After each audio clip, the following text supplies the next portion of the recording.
Rhys McClenaghan, welcome. Thank you for having me. No, my pleasure. Great to have you in. Interesting stat I came across earlier. 12 people have walked on the moon, but only 11 have won an Olympic gold medal for Ireland. So Wow, you're part of a very, very exclusive club. God. Yeah, I didn't actually know that stat. That's cool. That's very cool. And you could almost think of the 11 names off the top of your head, like, can't you? I could. I don't know the 12 people who've walked on the moon for sure. Neil Armstrong and Buzz Aldrin. It probably gets a little hazy for me after that. But yeah, the 11 do roll off the tongue. It's funny, like, so it's been just over a year since that gold medal. Like, did it feel the way you thought it would feel? Like, sometimes you hear sports people achieving their ultimate goal, and it can almost be slightly anticlimactic because, I don't know, maybe they thought it would feel a lot more euphoric than it did. Like, for you, what was that experience like? Did it match up to what you maybe thought in your head? It did.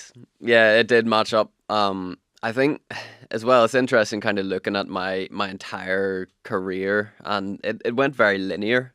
And I think almost by luck in a sense, because like for especially gymnasts, gymnasts come onto the scene very young, and even at the age of 18, when you can compete at the Olympic Games, that could be your moment where you win the Olympics, and then from there it's seemingly downhill. It's not really, but like you could, gymnasts can win the Olympics at 18 and then not do that again for the rest of their career. I was lucky enough to kind of, get the Commonwealth title, then the European title, the world title, and then finish on the Olympics. I'm not finished, but like, you know what I Yeah. mean? It's kind of, it went in a very linear Built up. direction. Yeah. So I feel like that was just luck in a sense, but it made that moment of winning the Olympics like I'd done it all. I'd finally done it all, which is it's such an incredible feeling. It's difficult for me to put into words the emotions that I feel standing on that Olympic podium that I've dreamed of since I was no age. Well, it's nice to hear that it was as good as you thought, because Yeah. sometimes when when you're watching these big Olympic events, or say All Ireland Championships or World Cups, and you hear people say, you know what, it actually was like, God, is this what all it is? It's nice to hear someone got to the mountaintop and was like, no, it's just as good as you might think it is. I won an Olympic gold medal and it was absolutely savage. Yeah, and I think that comes from learning from others as well. I've went through my whole career listening to interviews, hearing people's stories, the negative side of maybe winning the Olympics, like kind of gold medal syndrome, they call it, where you win the gold medal and then you're kind of like, well, what now? What's next for me? And you're in that lost place. I felt like that wasn't there because I'd almost done my research and worked on that and prepared myself for, when, if this happens, and hopefully it does, then I'm going to be ready for the kind of the weirdness that goes on in your brain. So what plan did you put in place for maybe dealing with the success? I think the reason that you do it is a big cause of how you feel afterwards. And I remember thinking this on the podium almost, where it's a really, really small moment, and I look back at the footage now, and it's literally only 2 seconds. It's a little moment. I've got the medal around my neck, burst into tears, and then I stand up, give a little cheese to the camera, show the medal, and then I take this little moment where I take a breath in and hold the gold medal to my head, and that's such an important moment for me, and this is a moment I made consciously because I wanted to just be present and like really take it in. And I said that was only 2 seconds, but to me it felt like so long. Just that breath, that real deep inhale and exhale while holding my life goal to my forehead. And I feel like there it was a really important moment because I was kind of, it was just me there. It was like all the lights had shut off in that arena. All the crowd was gone. All the cameras were switched off. And it was just me standing with an Olympic gold medal in front of my face. And that to me was an amazing feeling because it was a feeling that I'd done it for myself mostly. And I feel like where some athletes maybe go wrong is they have in their head, like, once I win an Olympic gold medal, like, sky's the limit. The world's at my feet. I might be rich. I might be well known, famous, all these things. And then sometimes that doesn't happen. Sometimes it does. Yeah, great for some. But I feel like because my goal wasn't any of those external things, it was just winning the gold medal, that made it okay. and anything else that happened after that was a bonus. So there was no sense of disappointment. It's interesting. You've taught so much about it. I'm impressed with kind of the kind of the thoroughness you kind of put into all this. Yeah, I think you have to.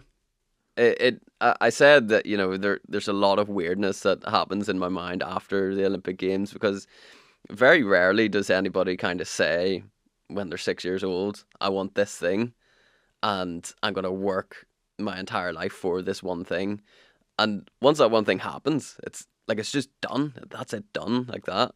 So you kind of need to do a lot of mental rejigging to, well, get up in the morning for a day, go back to training in the gym. Like, what's going to motivate you? Because that was the one thing that was driving me throughout these years. Like, was there any thought of calling it a day? Like, you know, because I feel like gymnastics is a young person's game. Like you mentioned earlier, like, you know, you often see youngsters blazing a trail and then they might, you know, retire then in their mid-20s. Like, did it ever occur to you, like, oh, look, I've won the Olympic gold, I've won my world championships, I've won my European goals, I've kind of reached the peak. Obviously, winning another Olympic medal would be unbelievable, but did that ever cross your mind, just saying, I'm happy with my lot, maybe to stop? Yeah, it did. I'm not gonna lie. Like, it's crossed my mind for this past year, where I've been searching for these kind of answers, and one of those considerations was like, well, maybe what if I just finish now? Like, what? I've accomplished every title there is to win in this sport. Like, that's not so bad to finish on Olympic gold. There's something almost cool about, yeah, you know, walking away there is in your 20s, like, and people are like, oh God, like, you know, he stepped away at 24. Then, you know, he'd conquered the world, and that there was no mountains left to climb. Yeah, there's something really cool about that. But one thing that scares me more than not winning gold medals is not fulfilling my potential. And I feel like if I walk away from gymnastics now, having accomplished what I accomplished, but maybe I could have done more. I could have maybe got a couple of more world titles and been the best of all time. I feel like if I walk away now, that's not fulfilling what I'm capable of. Do you measure yourself against other Olympians, other gymnasts, like, say, someone like Max Whitlock, who went to a number of Olympics? Like, is it, like, guys like that, would you be like, oh, I'd love to get X amount of medals and I'm level with this guy or that guy? Is that how you look at things? Yeah, well, there's an interesting one where nobody's ever won more than 3 world titles on a pommel horse. There's about 5 or 6 guys that have won 3 world titles. I've got 2 at the minute, so it would be awesome to be the only person ever to win 4 world titles, for example. Yeah, that's something that does go through my head, and I can use as a little bit of motivation. But I think overall, the motivation right now, it's very fun to think about winning another Olympics, maybe being the best of all time. But I feel like at the fundamental stage that I'm at, I just love what I do. Like, just the kind of the grind of it, almost, just the process. If you were to ask 8-year-old Rhys, what's your dream job growing up? Well, it'll be class if I could do gymnastics and get paid for it and be at the top level, be the best. Like, I sit and think about it from that perspective, and I'm like, I'm so lucky to be able to get up in the morning and do this as my job, as my career, and also be in a very privileged position to hopefully inspire other young gymnasts. And that's it. Yeah, it's an incredible position to be in. So if that isn't motivation enough, then I don't know what would be. Is it a good living? Like, is it money wise? I don't have to go into your figures or whatever, but like, obviously, you know, you hear what Olympic athletes get, and you know, it's talking points out. Shane Ryan going into the enhanced games recently, and he was talking, well, I was only getting this amount of money for this many years, and this is an opportunity to earn a lot of money. Like, did the gold medal unlock this extra kind of earning potential for you? Like, or is it kind of a labour of love in some degrees? Like, you love being a gymnast and you're winning a lot of medals, but it's not like what you'd earn, obviously, in some other sports where the money is a lot greater. Like, what's it like for you? Well, there's always going to be somebody earning more money than you, or having a nicer car, a nicer house. It's always going to be the case, no matter how much you earn, right? I personally think the funding system in Ireland is brilliant for Olympians. It's a tiered system, so it's kind of based on your results. And really, the issue with that, and you know, any success in sport is like, to get funding, you need to get results, and often to get some results, you need a little bit of funding to get you there. Like a chicken and egg, like you. It's that's the difficult part. But you know, once you get that momentum rolling, once you start getting those results, I think our funding system is brilliant, honestly, and it's going up each Olympic cycle too. They're always pushing to give athletes more, even if you're on like the lowest tier of funding. That's even getting bumped up a little bit more. So I think it's going in a really positive direction, and I think it's an amazing thing that I could have no sponsorships, no other income, and I could live off of what Sport Ireland give me in funding money, and I think it's an incredible thing for young athletes to see and be like, oh, this is actually a career path for me. Even if, you of course, you're not going to be a sports person for your entire life, but at least for this 10-year chunk, I could be getting paid €40,000, which is, it's a really cool thing for young athletes to see as an option. So for me personally, of course, after the Olympic Games, your sponsorship deals go up a little bit. And I think that when I was coming up in this sport, I've surpassed my expectations of what a gymnast can earn. Because of course, like there's very few people, if anybody at all, in Ireland that I could look towards and be like, well, that gymnast driving a nice car, or they're getting a good amount of money from their sport. I was the first, so I really had quite low expectations. And I always thought I'd be scraping by, but I'm not. Yeah, it's funny. So you're 26 years old. Yeah. It's funny, like in gymnastics, like, because you start so young and it's so competitive at an early age, like, while you're 26 in like real terms, you're probably actually like 36 in terms of your like life experience or your athletic age or something like that. Do you feel older than 26? You've experienced so much. Like, it's funny how it works in athletics. Yeah, I mean, you can see both sides of it, because I didn't have much of a social life growing up, so I was kind of in the gym every day. So I don't know, maybe socially I'm not matured, but with the amount of life experience, I kind of gauge life experience on the places you've travelled, the people you've met, the cultures you've seen, really. And with gymnastics, just getting a ticket to travel across the world to places that you would typically never go to, it's an incredible privilege to be able to do that from such a young age all the way up until now. And that's a real joy that I get from the sport. To go back to the Olympics in Paris for a second, what I love about the Olympics, I think a lot of people share this, is like, you can have a lot of successes. You have, say, world titles, European championships, but the Olympics every 4 years, you have to deliver on the day. Like in Tokyo, you had like one missed finger placement and it cost you. You have to like show up on the day and deliver your absolute best, and it's what's such great about the Olympics. Like, how do you find that part of it? Like, or how did you find it in Paris? Like, knowing that you'd worked so hard to kind of get over the Tokyo disappointment, prepare for Paris, but then you have to nail it on the day. You don't get a second chance. And you're waiting 4 years if you get it wrong. Like, it sounds very high pressured. Yeah, it is. But that's the joy of sport. I mean, I think that's why we all watch, isn't it? It's, if we knew the outcome of what was going to happen, then we wouldn't tune in. We sat and watched Usain Bolt's races because there's another guy who was nipping on his heels. Could he beat him? Could he beat Usain Bolt? No. But that's why we all tuned in, and Tokyo was a great example of that for me, because I qualified into first position in the final. Could I keep this momentum going for the Olympic Games final? No, like I fell on the second skill, but then we continue that story into the next competitions, the World Championships, the Olympic Games that's next. Like, okay, will he redeem himself? Will he come back? Because there was pressure. Like, people were like, well, look, he messed up the first time. Well, how will he go this time? A lot of people were probably thinking that. Yeah, well, I was walking down the street, huge amount of support and everything, but some people would kind of stop me from across the street. Rhys, don't fall. I'd be like, right, okay, whatever. But really, the pressure comes from myself, because you of course, you hear all the outside noise, all the expectations, but nobody really knows what you're capable of other than myself and my coach mostly. Like that, we have the insider knowledge here. We see every session. We're there to see the stats, how many routines I've done, how many failures I've had. We're there to see it all. And to be honest, at the Paris Olympic Games, all the evidence was there that I would do a clean pommel horse routine. I would go through that routine. I didn't have control over what the judges scored me. I didn't have control over what other competitors were doing.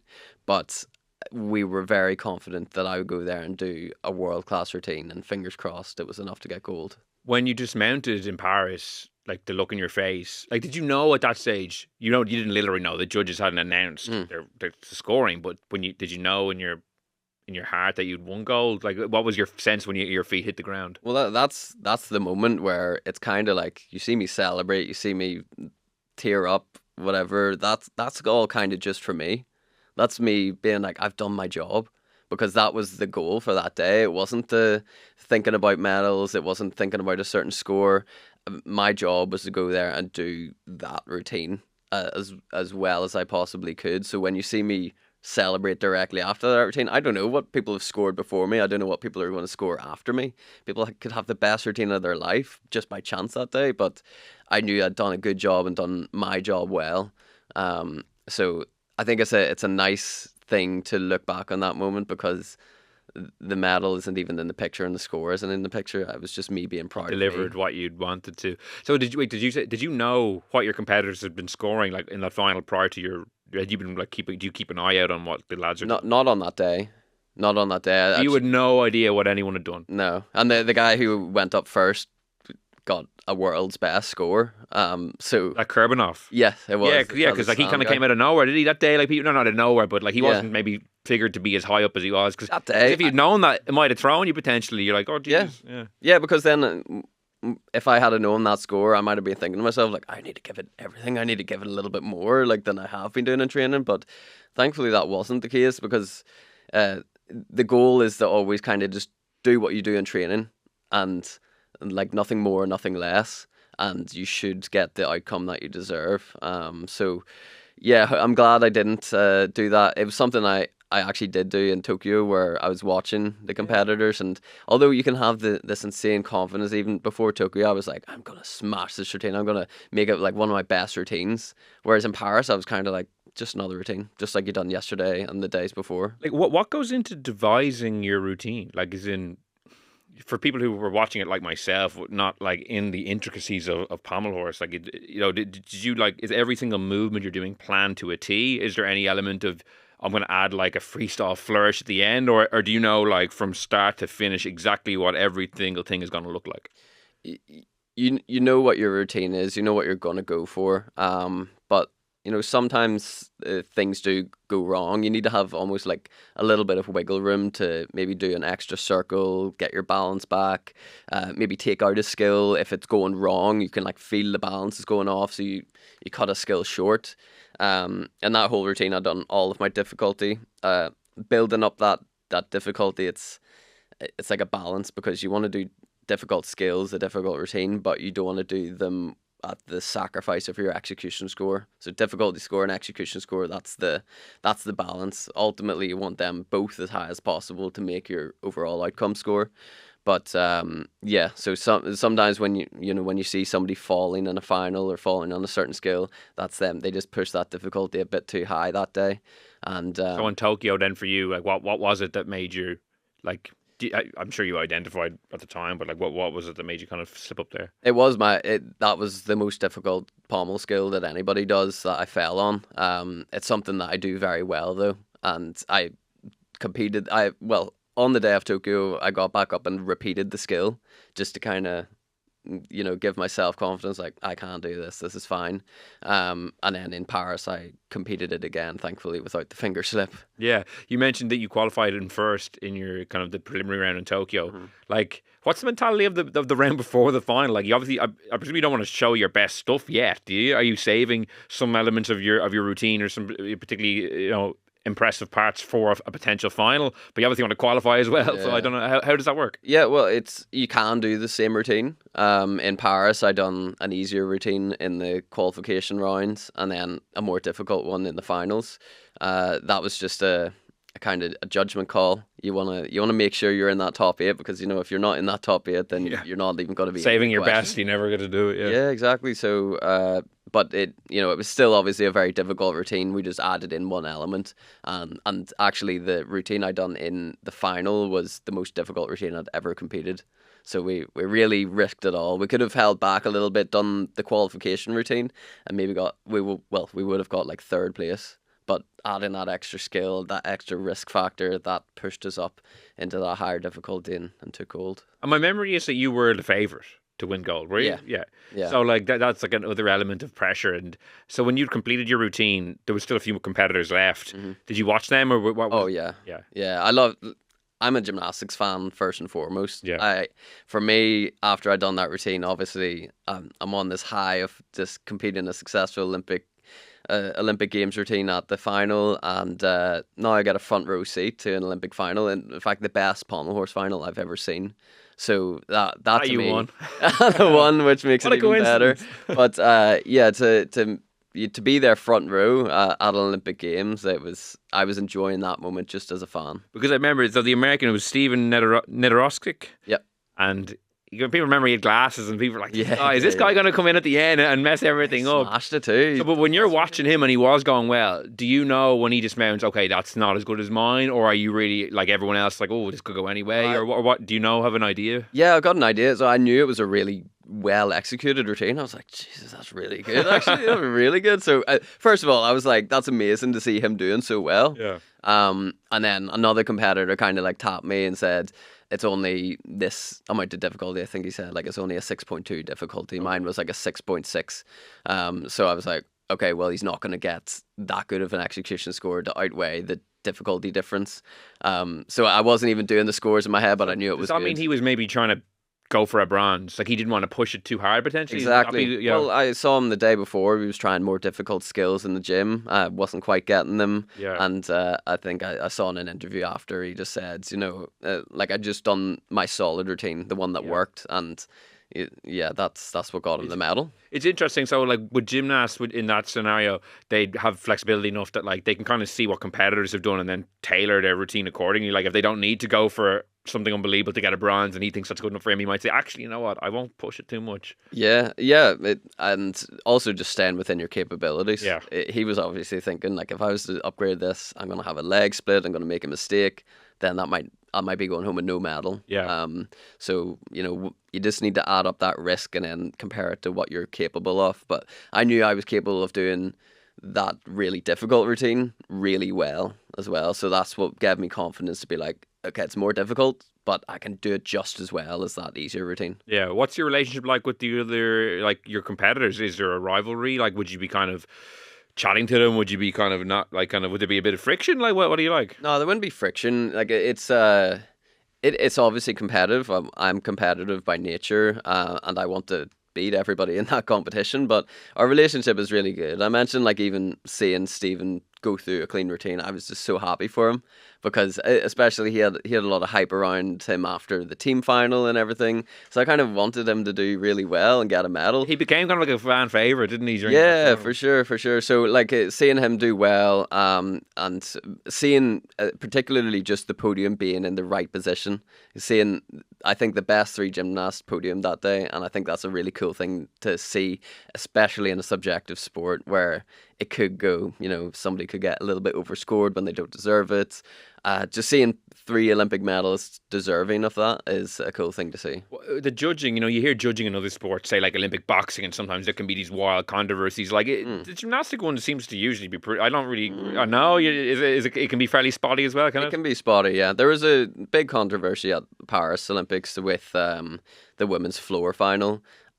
So much went wrong. Wrong. You can Google that for yourself, but it was.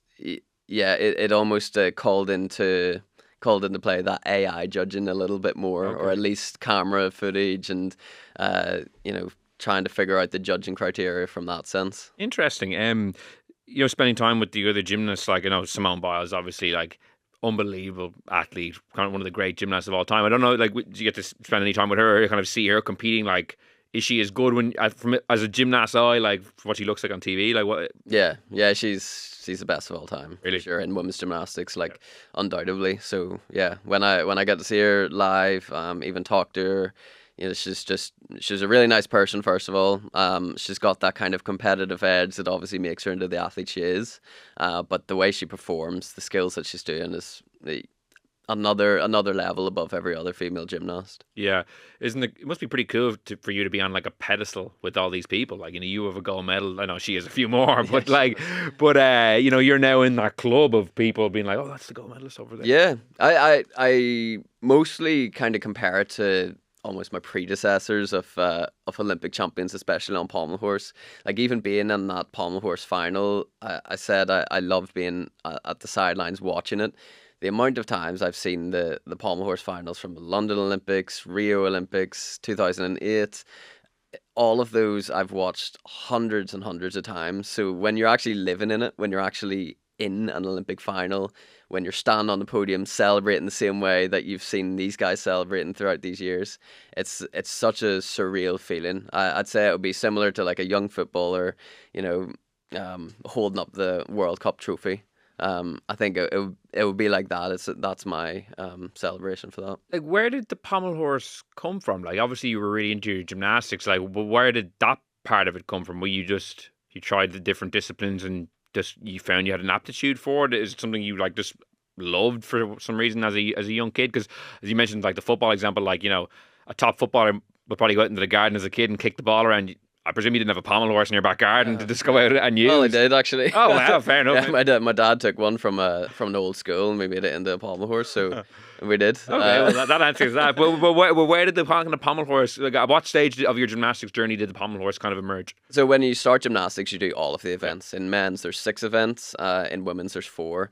And really, yeah, you do all of the events up until the age of about 18. I got a shoulder injury, got surgery on my shoulder, and we only had 1 year to qualify for the Olympics.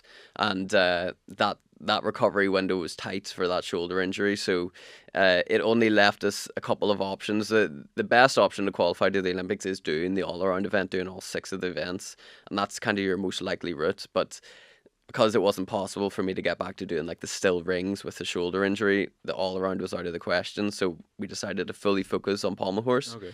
And the issue with that is when you focus on one event, you need to be one of the best in the world at that event. So we put all our time and focus into it, and that's kind of when we transitioned into being a pommel horse specialist. But even to this day, I train multiple events. Oh, really? Yeah. Like, would you go back to doing the all-round as well? I don't know about the all-around, but definitely other individual events. What would be your kind of next strongest event? Floor exercise. Okay. Yeah, so which is quite strange because pommel is very much upper body. Floor is definitely like lower body fitness, but I feel like it's a good example of what gymnastics tests your body to. It tests all of your body. Yeah. Pushes it to the limits. What are so when you're doing a pommel horse routine, your Olympic routine, like what?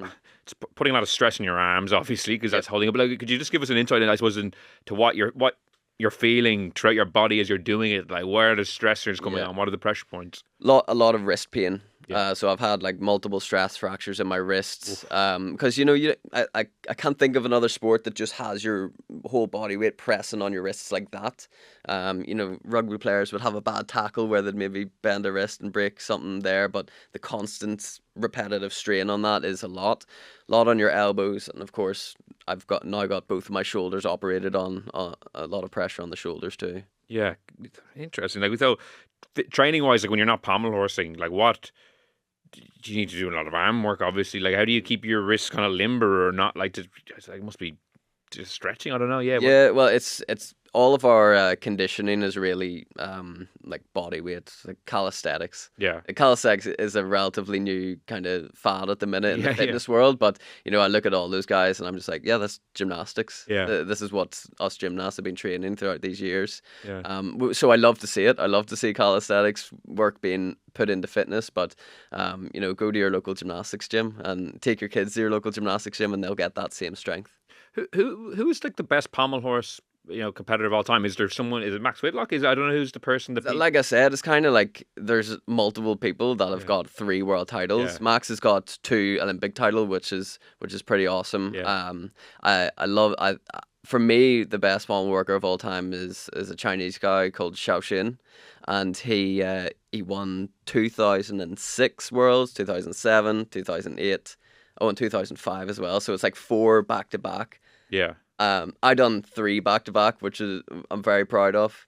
But the 4 back to back is really cool for me. It's just that's pure dominance Yeah. in my eyes. And like, what made him so good, or is there things you look at that he does and you're like, oh, I'd love to add that, or like, if you were watching him do it, like, His execution Yeah. is just a standout. So it's something I've always tried to replicate. Now, my routines, just because of the evolution of gymnastics, are much more difficult than his. yeah, So I'm trying to like almost keep up with his execution while also doing the more difficult stuff. it's interesting because naturally over time things just get maybe more sophisticated or Yeah. just develop. So For sure. even though he was in his heyday in the early noughties, like, it just, I suppose, as you say, the sport moves on. Yeah, exactly. Whereas, Max, for example, didn't have a good execution score, but he always packed it full of difficulty. And really, that worked to his strength, because the difficulty of the routine is the non-subjective side of it. Yeah. So he's just like bumping up his score non-subjectively, and that's what's kind of putting him in there. But yeah, the conversation is open to who's the best of all time. So hopefully I can make it not a conversation anymore. Still have time for sure. The Olympic experience generally, obviously you went to Tokyo and it was COVID. There was no fans there. Like, what was that like? You would have been 21, 22 then. Was that like a miserable experience to some degree? Like, as in, you probably at the time didn't know any better, but having experienced the full thing in Paris, like, looking back now, does it feel even stranger maybe than it did at the time? Yeah, you're exactly right. Kind of when I was at the Paris Olympics, I was like, this is what an Olympics is meant to be like. But the Tokyo one, it didn't take away from anything for me, because I was still at my first Olympic Games. It was still that kind of experience where I'm seeing the Olympic rings around the arena. I'm getting to finally call myself an Olympian. But then, yeah, you go to Paris and you get to see the contrast between the two. And Paris for me, especially just because of the crowds, the Irish support coming across to Paris, like that's what made the games for me. The opening ceremony, or not the opening ceremony, when you're on the boats. Oh yeah, that looked very cool. I didn't go. I was competing training the next day. Oh, fair enough. Fair enough. Oh well, I didn't get drenched, which made it a lot nicer. Me sitting in the village watching it, but I was competing the next day, so I wasn't going to. Oh, that's disappointing for you. That's disappointing. Yeah, it's a pity because Tokyo is such a cool city. I actually went there on holidays not too long ago, and it's amazing. Like, I don't know if you got to go besides that, but like, it's a pity that you got robbed of the kind of the experience. But like, I suppose are you just going from Olympic Village's training centre anyway? Like, you're probably divorced from, like, you're hardly going to go sightseeing. Obviously, I know that. Like, but you don't really probably get to experience much outside of the, I suppose, the events themselves. Yeah, not really. I stayed out there in Paris. A lot of people just went home straight after their event, but I wanted to stay as long as I could, see as many events as possible, start supporting the other Team Ireland members now. So yeah, I really enjoyed that part of Paris, whereas Tokyo, literally 12 hours later, we were on a flight. Yeah. After the finals, so there was no sightseeing, enjoying the Olympics after it. Whereas Paris, a completely different experience. What's the village like? Do you get to do much mingling with other countries or other teams or other athletes from all sorts of sports? Yeah. Like me and my coach, we keep to ourselves often in day-to-day life, and we kind of challenged ourselves, and we're counting up social points. We're competitive by nature, so we need to make everything a game. So we would just say, I got some social points there because I was talking to the volleyball team or the basketball team, or getting to know other countries, and that was such a really enjoyable side of it, was just getting to meet other Olympians, hear their stories a little bit. You would be standing beside somebody in the queue for a coffee and be talking to them, they're like, yeah, like, I won my gold medal yesterday, and you're like, all right. Yeah, I'd say that's a cool experience. That's kind of cool. And everyone's just got this buzz around them, and yeah, it's a special thing being in that village. Do the big names kind of, are they out? Do they go to the canteen, or are the real famous people kind of doing their own thing, kind of away from? Like you'd see a good few famous people, but I don't know. I think like the American basketball team, they just stay somewhere else. Yeah, fair enough. But no, you see everybody, and everybody is quite open to talking, especially. You'd be surprised though at the amount of people that kind of run up to someone and just take a photo, especially like coaches and officials.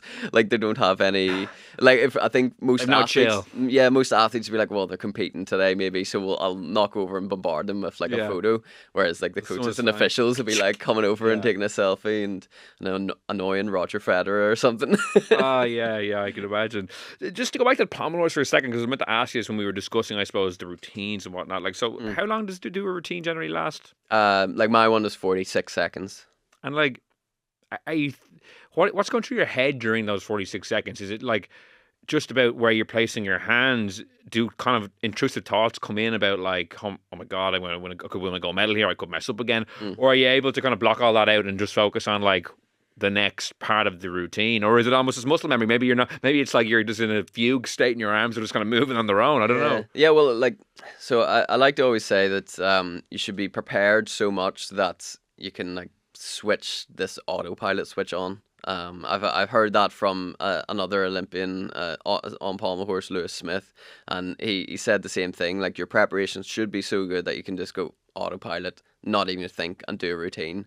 But then the issue with that is if something like slightly goes wrong, you need to be prepared to save it. I mentioned this earlier that, you know, it doesn't always go to plan. You need to make little adjustments here and there. So even on that Olympic final routine, at the very end before my dismount, I felt I was a little bit off balance. So I just took an extra circle on the pommel, and then that regained my balance. And that's how I knew that I was on that autopilot mode, but I was also ready to fix something if it went wrong. Yeah. So thankfully it got fixed. I rebalanced and then went into the dismount after that. So it's a little bit of a balance between those two. It's such an intricate, kind of discipline. Like everything needs to be just so. There's no real margin for error, as you saw in Tokyo, like that. Like exactly. And point one separated me on the top spot from third, and point one is literally a flicker of the foot. If we point our feet the whole way through our routine, if our legs come apart the tiniest bit or one foot flexes the tiniest bit, that's point one. And it's crazy to think that tiny movement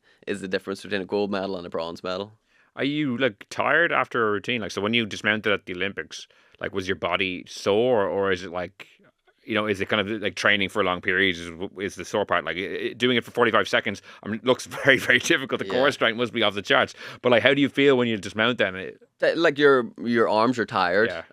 That on that competition day, you shouldn't feel too fatigued. You shouldn't feel out of breath or anything. But certainly at the start of a competition program, at the start of a camp, then you're gassing out at the end of a routine. You're barely making it up to the handstand at the end, and you must be mentally fatigued as well, like, because it's concentration. Do you have to do do you do concentration exercises or anything like that to kind of, I don't know, to kind of not improve or kind of hone that skill, because you have to really be switched on as well. It's not just physical, obviously. Just in training, that's my concentration and focus. Would try and replicate a competition as much as possible, and that it's so draining because every day I'm going into the gym and almost making myself nervous in that competition build-up. I'm pretending like I'm doing this routine and this is the one that matters.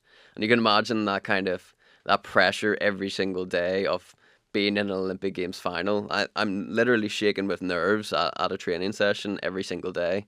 So you can imagine that's incredibly draining mentally, and that's why you need a little bit of downtime after the competition. But that's what prepares me for the moment when you are inevitably nervous at an Olympic Games, and you know you can do a routine like you done yesterday, just as nervous on that day. Yeah, so you obviously got the Olympic gold medal. I want to read out a quote. You were asked about what you do with your medal and so on, and you said, "It's rarely at home, it's usually on me. People don't think I carry it with me at all times, and then I whip it out of my pocket. They're always delighted to see it. It puts a smile on people's faces."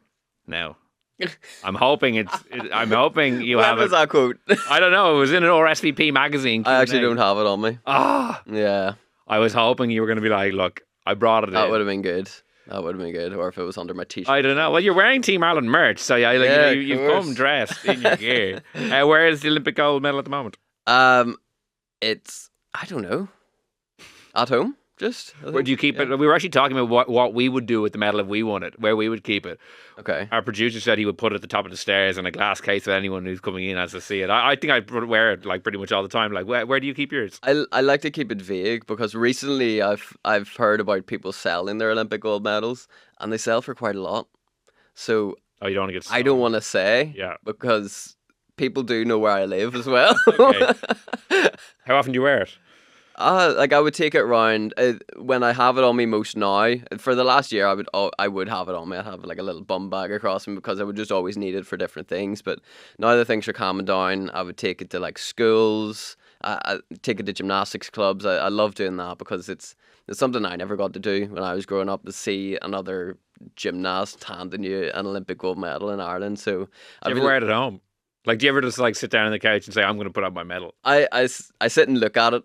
I sit and look at it and reminisce, and it doesn't get old, the sight of it, really. And I just have to always say to myself, like, that's an Olympic gold medal you have in your hand. Yeah, Like, I wouldn't get anything done. I'd have to like cancel all my meetings and I'll be sitting there looking at my medal all day. Do you get any like guidance from the good people giving to you? Oh, you have to say you take care of it, clean it or scrub it up. No, but it needs there's a little piece of the Eiffel Tower on the back yeah, of it. yeah, that was cool. And that's rusting. Oh, So I was like searching up what's the Eiffel Tower made out of, and then how to stop rust on this.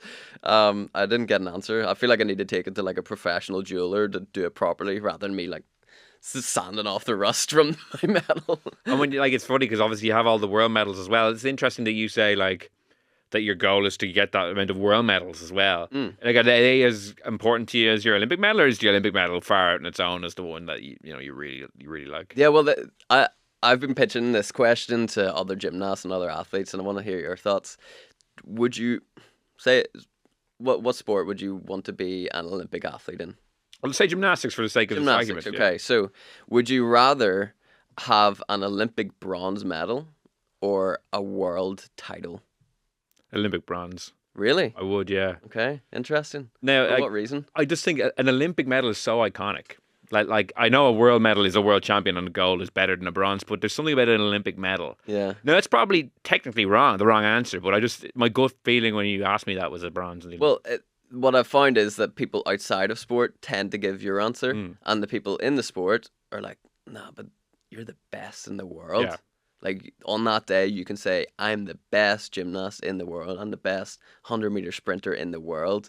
And I think for athletes, that's a huge thing. But I have noticed that that answer is given by non-athletes. Because it goes back to, say, having to deliver on the Olympic day. There's so many athletes across all sports who, like, if you go onto their Wikipedia page, it's like on the little sidebar, it's like World Championships, like 3 golds, 2 silvers, like no Olympic medals. And you're like, what happened at the Olympics? Did they get injured? Did they do this? There's something. The Olympics is so iconic that it transcends your individual sport, I think. It's true, but it happens the other way around too. I know many athletes that have won the Olympics, and they're like, "There's just a gap in my career where I didn't get the world gold." Yeah, I know it's an interesting question. Like, so if you hadn't won in Paris, despite all your medals, I'm sure you'd be like, or if you'd gotten a bronze medal in Paris, you probably would feel, I'm missing something on my CV. Yeah, for sure. Like, that would have happened anyway. Yeah. But this thought crossed my mind after I won my first world title, and at this time I had no Olympic medal, and it was my first world title accomplished, and I had this kind of sense of calm around me, because I was like, if I walked away from the sport now, that would be a career well done. Like, I'm the best in the world, and I'm not going to. I wrote it in my diary, actually, these words, that I'm not going to walk away, but I could, and I would be happy with that, because I'm the best in the world today. Yeah, no, that makes sense. Like, like winning an Olympic medal, because the World Championship is every year, except the Olympic year. Mm-hmm. So it's probably like a more accurate measurement, as you say, if you win 3 over a period of time, that's a more accurate measurement than turning up on one day, albeit the Olympics is this huge global phenomenon that everyone remembers. As I said, more people have walked on the moon than have won an Olympic gold medal for Ireland. And like, I know you asked bronze in the question, but yeah, I can see it's an interesting one. Yeah, it's a thinker for sure. And even at that, I know sometimes the standard for other sports is higher at the Olympics. For gymnastics, it's higher at World Championships, because Why? There's more people there. Like, for pommel horse, only 3 pommel horse specialists can qualify to the Olympics. All the rest are part of a team or part of the all-around competition, and it's just because of how little athletes are allowed to compete at the Olympics. So gymnastics has got a certain amount of quota spots, but at World Championships there's over 160 odd athletes, which means there's going to be pommel specialists that they can have a real good day. Yeah. You've got more competition at the Paris Olympics. Like, the person that won a bronze medal and the silver medal at the previous Olympics didn't qualify to the Olympics in Paris. That's interesting. I didn't know that. Yeah. So were you one of the 3 people who qualified as a specialist? Yeah. Interesting. And I had to win worlds to qualify to the Olympics. I had to be the best in the world to qualify to the Olympics. So was your world medal hard? Were your world medals, they were harder won? Oh, apart from the fact that Paris Olympic Games I mentioned was a the great best final, pommel yeah, horse yeah. final I've seen, so it can just happen on that day. That's But there's why it's other, so good on the day. That's why it's so yeah, brilliant. That's why it draws so many people in. Because you just exactly. have to deliver. So like obviously LA hmm is next, but first, like I suppose since the Olympics, you've had shoulder surgery over the summer. Like what's it's been a tough time since the Olympics, is it? Like injury Yeah. wise. Yeah, injury. I've just been injured for the last year with his shoulder, which is very frustrating because I didn't want to not do competitions this year. I wanted to do Europeans. I wanted Dancing to with do the Stars Worlds. obviously took preference over. It did. Well, I You were was grand for Dancing with the I was Stars. training the Your whole way. shoulder could have been that bad. Like, I was training the whole way through Dancing with the Stars as well for European Championships, and just wasn't able to keep up with the training program. have you competed since the Olympics? Like, No. No. So it's been very frustrating, and it certainly wasn't my plan. But plans change, and injuries are a part of sport. So I just gotta take it as it comes. Recognize that it was an option to take this year off if I wanted to. I didn't want to, but now I was forced to. But I can take the positives in that, and maybe I can look at it as that this year was needed not only for my body but mentally as well to kind of recalibrate. yeah. And how's the recovery going? It's good, yeah. So now we're about 12 weeks post operation, and still a little bit of pain there, but we're pushing through. We're testing it out a little bit more. I was doing my first kind of proper pommel horse session yesterday, so it's yeah, I'm all ready. I've been writing down different routines. The rules change in gymnastics ever so slightly each Olympic cycle. So, for example, like they went from 10 skills in a routine to 8 skills. So I now need to pack that routine full of difficulty more than ever. Does that make it harder for you specifically or easier? Brings the competition closer together. So the guys that were doing maybe like 8 good skills last Olympic cycle are now being rewarded. They're kind of like, oh, I just need to drop 2 skills and do Yeah. these. Yeah. Whereas I was doing 10 real good skills, Okay, so I so need it's to kind of drop, penalising you. Yeah, I need to drop 2 good skills, but that's an exciting part about it is you get to restructure your routine now. So I'm writing down loads and loads of routines, seeing what will fit best, and hopefully it'll come together. And when do you expect to be back competing? Like, when's the next? I know there's a World Championships that you won't be competing in. Yeah. But when's the next big event that we'll see you in, or when are you kind of earmarking to hopefully be back? Yeah, so I mean, early next year there's a World Cup series, so I'd love to be competing in those. Those are a little bit optional though, so but fingers crossed I'm back in time to dust off the cobwebs at those competitions, and then there's the likes of the Commonwealth Games, European Championships, and then World Championships, kind of after summer. But it is interesting you say that, like, it's a long 4-year cycle. You just won the Olympic gold. It's been a long period of competing and striving for that. In some ways, it might end up being a benefit. It might be hard to see it, but like taking that mental reset as well. Yeah. Like it's still 3 years until Los Angeles. Like, so that's a long time. Still, you still have plenty of time to get back competing. Yeah, and I think it was a year that I can take a lot of benefits from by not competing. So it's not like I'm just sitting here frustrated and annoyed that I wasn't competing this year. I'm able to kind of push those frustrations to the side and be like, okay, well, let's focus on the positives of that. And the real positive of it was kind of just thinking through my new motivations now that winning an Olympic gold medal isn't the only motivation.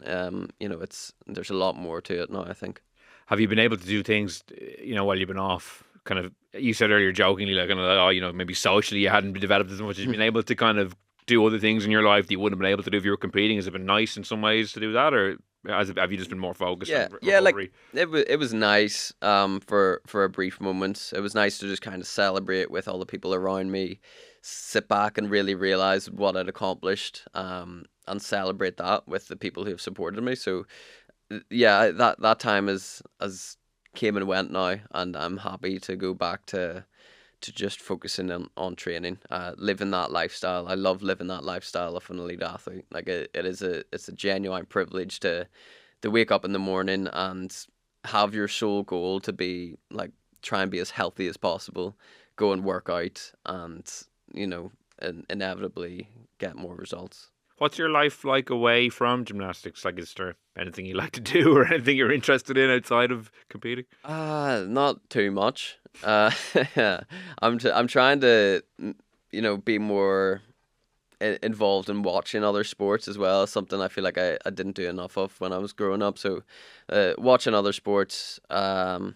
yeah, just spending time with family, spending time with my girlfriend, things like that. Yeah. Any other sports you like outside of gymnastics? I like boxing, I like MMA.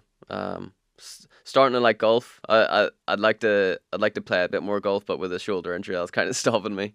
Oh, yeah, like plenty of time to play golf once you retire. Yeah, You maybe get there that's a every good day. plan. So is Los Angeles the big thing now you're looking towards? Like, there's something about, I know, America's a tumultuous country at the moment, but there's something about like a Hollywood Olympics that kind of like Yeah. catches the eye a little bit. Like, is that something is that like a big kind of thing you're looking forward to? It is, yeah, it is. I mean, like all of us Olympians kind of work in that 4 year cycle. So everything is gearing up towards the LA Olympics. Hopefully, I can be there. Hopefully, I can get another gold medal. So you're 26 now, so you would be 20, 28, 29. 29. Like, is that old for an Olympic gymnast? I feel like they're usually like teenagers or people in their early 20s. Like, Yeah. would it be rare for someone to go at 28, 29 and win an Olympic gold medal? Mm, I'm not sure about rare. It happens. Yeah. It for sure happens. And I think just with the kind of development of physio, strength and conditioning, kind of being a bit more incorporated in gymnastics, that's thanks to like the likes of Sport Ireland funding system, is that you have those medical professionals around you. So it's not just, the kind of old school gymnastics coach just telling you do it again, do it again. You're now working with medical professionals to keep your longevity as well as keep your performances at their best too. Mm. Well, Rhys, best of luck with the recovery. We're looking forward to seeing you competing in the near future. Good that you didn't bring in the medal, but I'll have to bring it in again. I will get over it. Rhys McClenaghan, thanks so much for coming in. Thanks for having me.